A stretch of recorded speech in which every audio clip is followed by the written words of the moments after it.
Hello, and welcome to a new series of videos.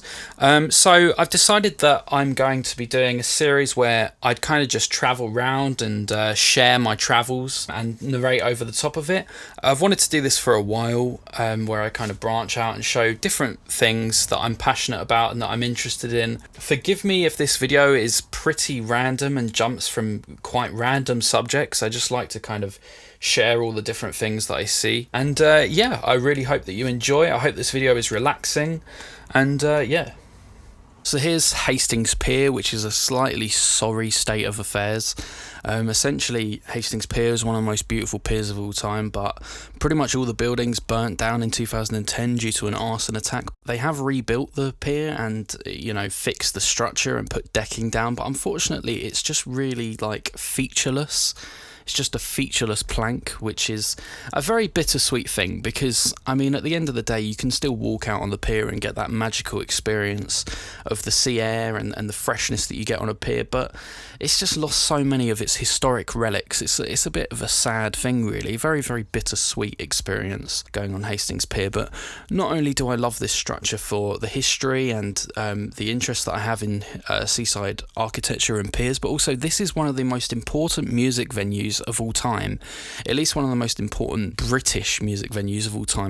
So many of the greats played here, you name it: Jimi Hendrix, the Rolling Stones, 10cc, the Clash, the Sex Pistols, the Floyd, just to name a few, the Prodigy even. So yeah, it's one of the most important music venues of all time, and sometimes it's just cool to go there for that heritage, I suppose, even though a lot of the most interesting elements burnt away.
I love how sort of seaside towns are kind of historic, but also kind of a little bit beaten down by, all the elements and the sea air and whatnot. Here's a really nice fish and chip shop that we always go into. It's called the Codfather, but we always go in there because it's pretty quiet and it's pretty small, but always really nice. I just went for the old standard cod and chips there. Yeah, it wasn't too expensive. It was a little bit pricey, but I mean, you are eating out after all. But yeah, this particular fish and chip shop has won awards. We always travel in like the most unpopular time. You know, midweek, midday. So yeah, if you're down in Hastings, try out the Codfather. It's really damn good. I mean, most of the chippies down that way are pretty decent. Went into an antique store and saw these old-fashioned 60s, like doll's house pieces. And my mum is a huge Doll's House fanatic, so I just sent this photo to her, see if she wanted them, and she did, but it was cash only, so we had to go to a cash machine, and the nearest one was inside of a bloody supermarket. And we just found this very, very amusing, that the cash machine was right in between the food products, and right above the cash machine was like Coleman's mustard and tartar sauce and whatnot. Just seems like such a random combination of things, so we had to take a photo. But yeah, these weren't too expensive. These are really nice pieces, actually, for my mum's Doll's House collection. Really nice old pieces from the 60s. They don't make them like that anymore. This is Albion Books, which is a bookshop in Hastings, which I am just totally obsessed with. It has got books piled from floor to ceiling. You can hardly move in the place. It's been like it forever. I remember going in there years ago and it being exactly the same. Just a really unorganised bookshop. It's sort of like the TV show Black Books, if you've ever seen that. It's like a more extreme version of that. But there's this sort of flustered old guy who works there who sort of seems to be on another planet. It's probably some old dude from Hastings who took too much acid in the 60s and sort of is a little bit fried. But yeah, nice shop. I like it a lot. I love shops like this, really unique. You have to kind of savour these places because, you know, they could just go like that and be replaced with some corporate shit. There's David Tennant in the window there, just lurking in the darkness. There's a part of this shop which is totally abandoned, weirdly. Hello, so I'm going to meet my buddy Jack in a little while, and we're going to see 28 Years Later. This is my second time seeing the film. Yep, I liked it that much that I'm seeing it twice. Yeah, it was decent. Worth a second watch at the cinema. You know, most movies that come out today, I just really don't care for all that much. So when something comes along which I find really entertaining and really fun, it is quite cool to just go and see it twice. And I'm seeing it at a different cinema for a slightly different experience. But anyway, I'm meeting up with my buddy Jack, and I've got a few titles to give him. So I've ended up with 3 spare titles of movies which I already own, and these are 3 of my favourite movies, 3 brilliant films.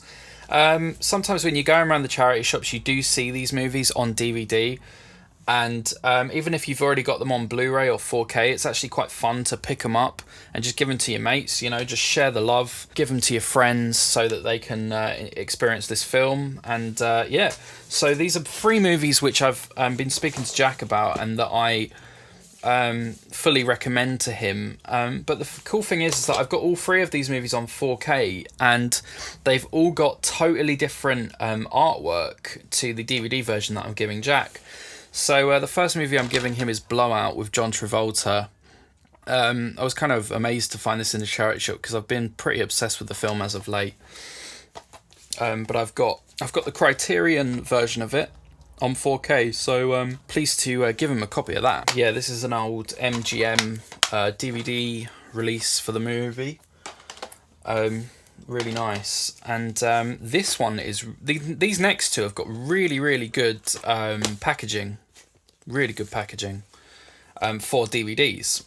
Totally different from the 4K. So, it's The Wicker Man. So, here's the DVD that I'm giving him, and also the 4K version, which I picked up recently, funnily enough. But this DVD edition is really cool because you have this slide out design here, and then you slide it out, you get this very eerie photograph of some of the people with the masks on, and then you pull it out to reveal the 2 different versions of the film, the director's cut and the original theatrical version. So really, really a nice thing to give to your mate.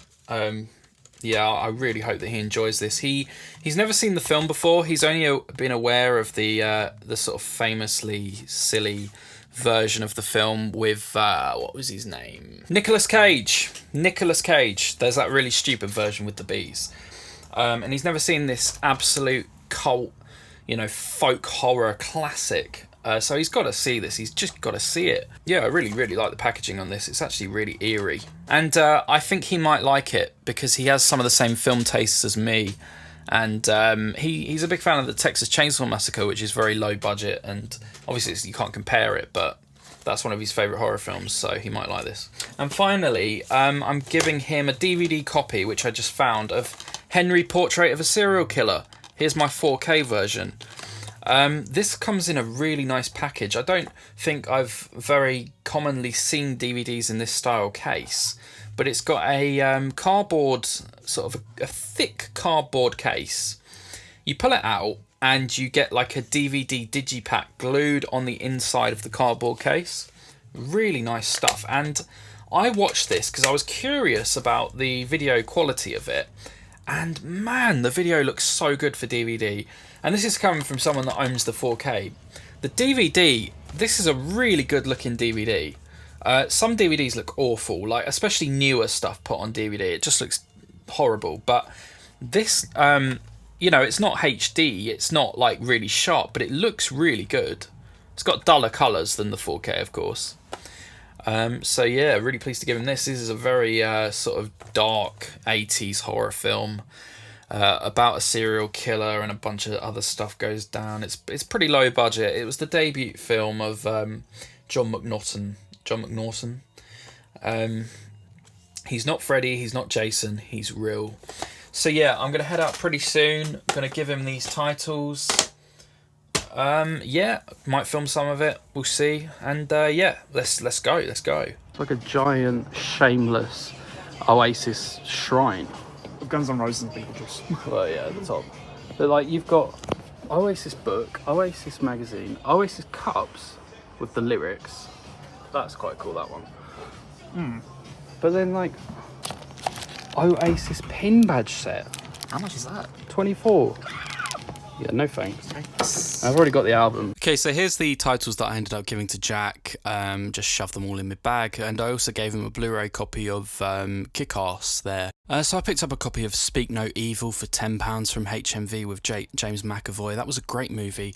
Probably one of my favourite movies of last year, actually. A proper good thriller, or like horror drama, however you want to describe it. So worth the pick up on Blu-ray. I'm glad that this even got a Blu-ray release, because so many things these days don't even get physical media releases.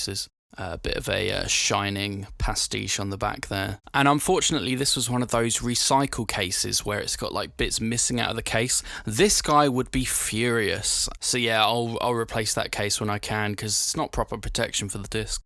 So me and Jack popped into Mackie D's quickly because they have a new burger on the menu. This is the Big Arch, which I'd heard some great things about. A lot of these new innovations in McDonald's technology really are the Emperor's new clothes. You know, they're repackaging the same old shite and selling it back to you. I mean, the McRib was friggin' horrible. However, this new burger is pretty damn decent. I mean, it's not the greatest burger ever made. It's McDonald's, for Christ's sake. However, it is a nice upgrade to the Big Mac. It's like a posh Big Mac. It's, you know, nicer sauce, much nicer bread, you know, sesame seed bun. Yeah, it was decent. It was really decent. So yeah, we saw the 28 Weeks Later at the View Cinema, which is a very corporate, cold cinema, unfortunately. But that kind of brings me to my next point. We went on the friggin' hottest day.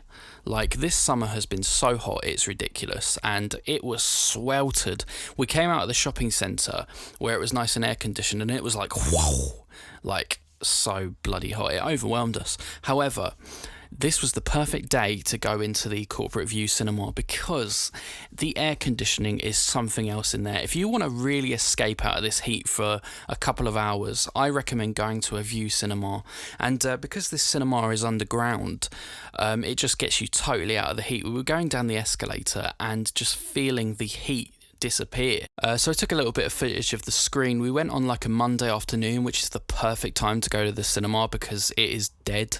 And yeah, massive screen. Really impressed with that. This was one of the largest screens they have on offer. We virtually had it to ourselves. Probably about, I don't know, 10 other people there in a screen which holds like 100 people or more. That's bloody great. And yeah, it was nice seeing the movie on this large screen because the first time I watched the movie was at a much smaller cinema, an Everyman cinema, so provided a slightly different experience seeing it on one of these large screens. I mean, look, I can hardly even fit the screen in shot is how large it is. They've got the old escalator going up to heaven by the looks of it. This was coming out of the cinema. This was we could feel the heat increase as we got closer to the surface once again.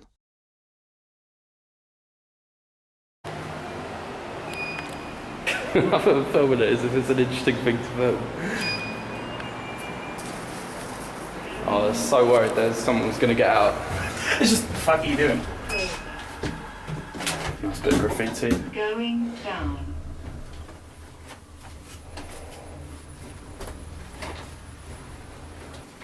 Doors open. There you go, that's a nice timing. We're on the wrong floor, right? Oh, wrong floor. We keep fucking doing this. We need 4, don't we? I've had 4. No, maybe it's 3. No, we What just did they came, say? we just came from 3. Did we? Yeah. 4. footbridge, yeah. We do this every time. It's like the 3rd time in a row where it's like, this floor. Oh wait, no, hang on. Let's see what's behind door number 1. There you go. It's the right place. Oh, is it the right place though? Oh yeah, it is. It is. Oh yeah, I wanted to just film this bit. Wait, did I not do that before? I think it did, yeah.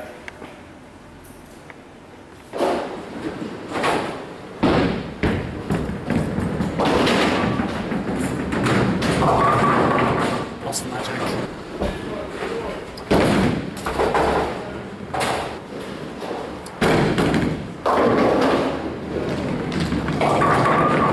Alright, yeah, man. Get your boat drop that.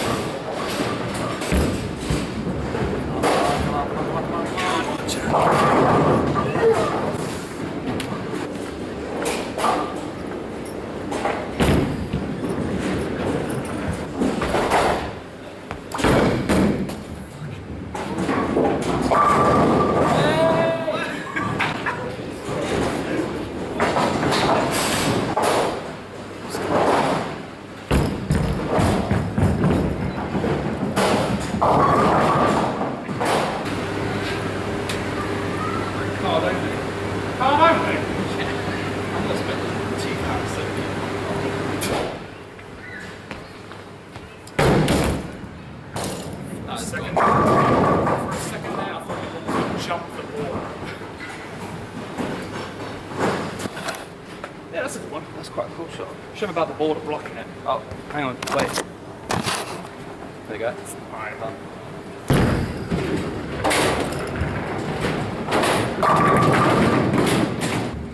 Force is the way. What it's going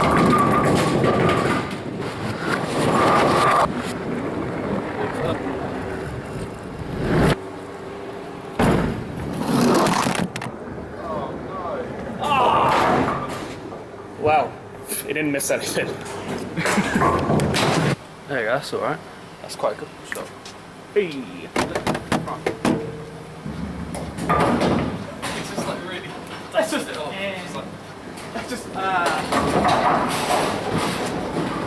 Bob Ross. Happy Little Clouds. Happy Little Accents. Oh my god. I He's so right. for 8 hours.